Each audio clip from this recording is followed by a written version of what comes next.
Well, welcome back, viewers, for another half-assed production.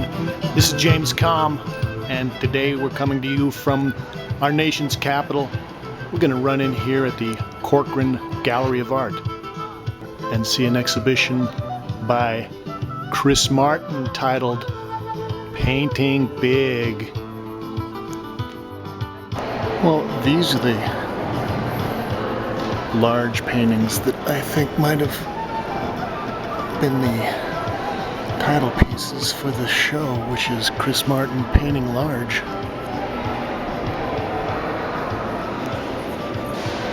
There's a great time-lapse video on Vimeo that shows the stretching and preparations and the installing of these pieces.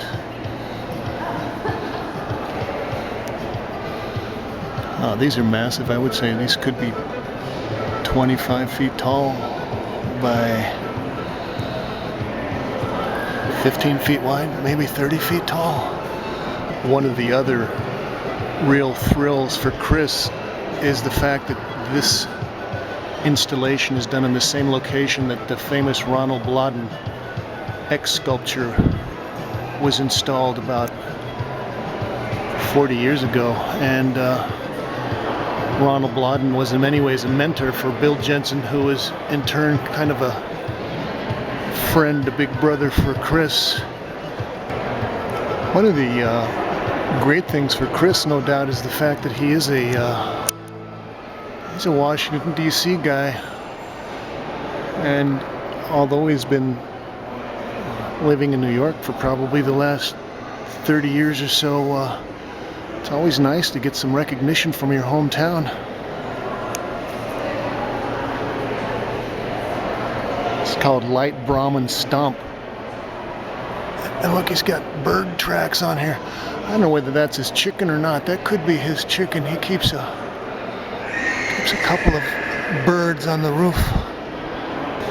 This is titled Birds Sing in the Morning. It's an homage to Purvis Young. Well, Purvis was one of the great black vernacular outsider artists. I think he was from the Overtown neighborhood in Florida. And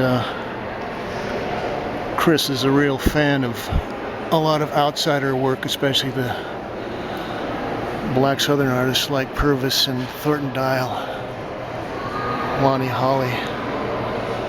I think they're having a sketch class as well here. Can you tell me what the photo policy is? You can take pictures without the flash. Thank you.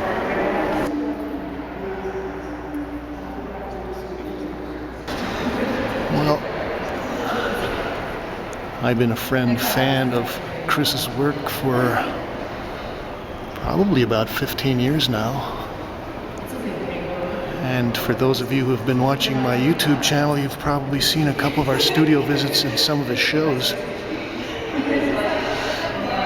But I have to say, I'm very proud of Chris. This is probably one of the biggest acknowledgments of his artistic achievements. This is titled John Barleycorn Must Die. So I wonder if that's Stevie Winwood in Traffic.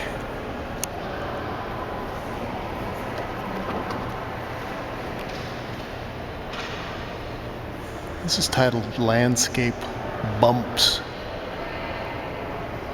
And I would say that's probably about 36 by 30 inches. I think what's great is we're going to get a chance to see some of Chris's earlier pieces. Although that might be kind of hard to tell because, like this piece, this is from 1987 to 2008.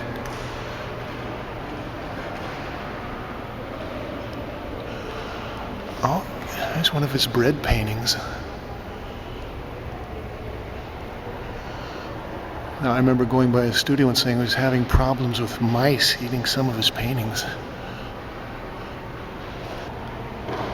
So Chris has been one of the artists that has been living out in Williamsburg for probably the last 25 years or so. And, he's gone through some good times and bad times. And he got a lot of attention in the 80s. When the art market crashed then, like a lot of people, he sort of got pushed to the side. Oh, I like that.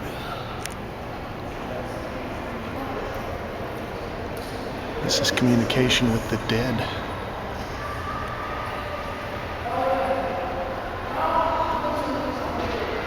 For Harry Smith. Oh, I like his lines he's scratched in there.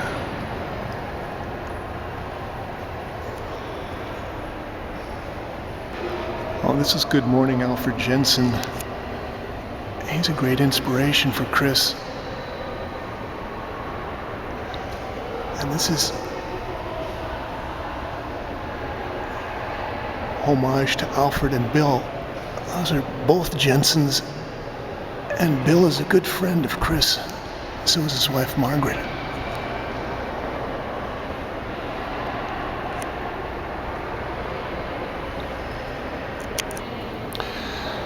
He was picked up for a major show, I guess, last year in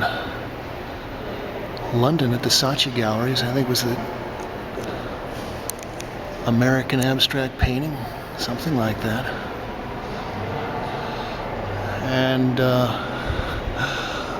I read the reviews in the International Herald Tribune, and they seemed to love everybody's work, but they just thought that Chris had gone over the top.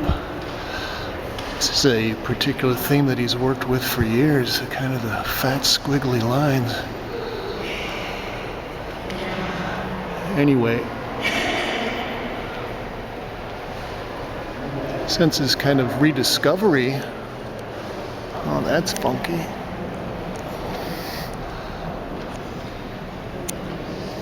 Chris has been picked up by a major gallery in Chelsea, Mitchell, Innes and Nash. It's been included in a lot of major shows. And I just think it's great because he is one of the artists that has kind of refocused a lot of attention on painting, abstract painting, eccentric painting. Oh God, I like this one.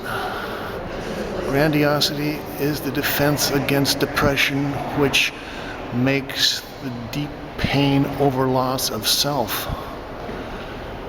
That's nice.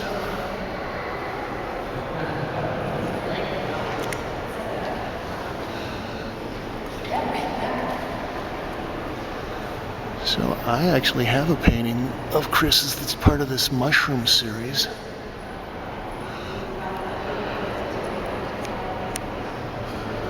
This is another funny thing. He's got paintings on stilts.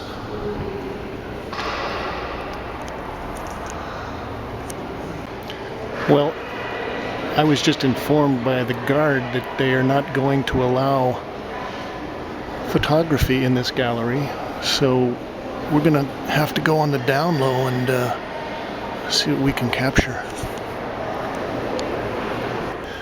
Okay, well, now we're on the spy cam. Oh, there was the guard. It's a good thing he was texting someone. He didn't pay much attention. Okay, this piece is titled Staring into the Sun, 471.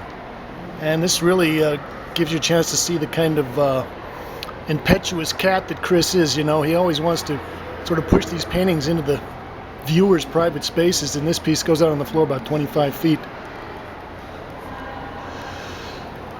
It's actually really nice to see a gallery of these large pieces, and some of these probably go back 10 years.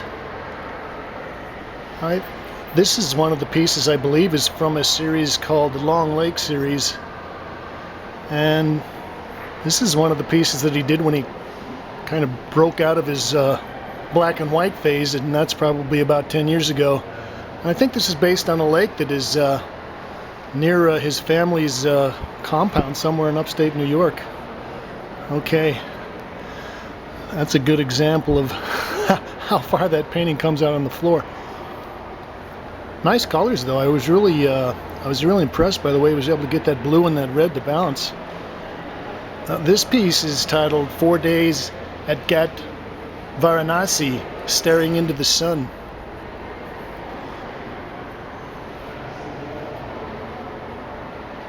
Nice show. Looking good, yeah. Were you able to capture any documentary or anything? I am right now, but don't look now because the guard told me there's no photography allowed.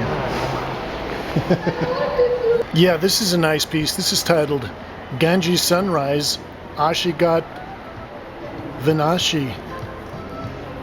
And you get a chance to see how Chris uses a very simple palette and very flat areas of color, but his compositions are really nice.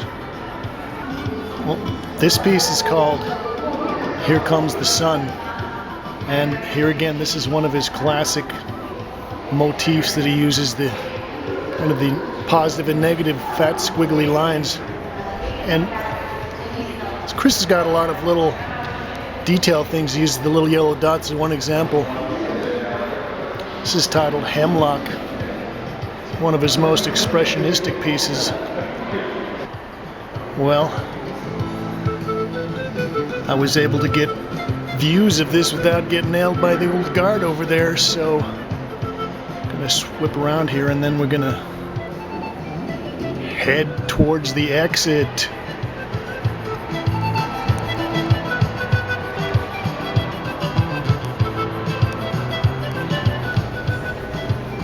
This is Chris Martin painting big here at the Corcoran. And congratulations, Chris. And thanks, Kate.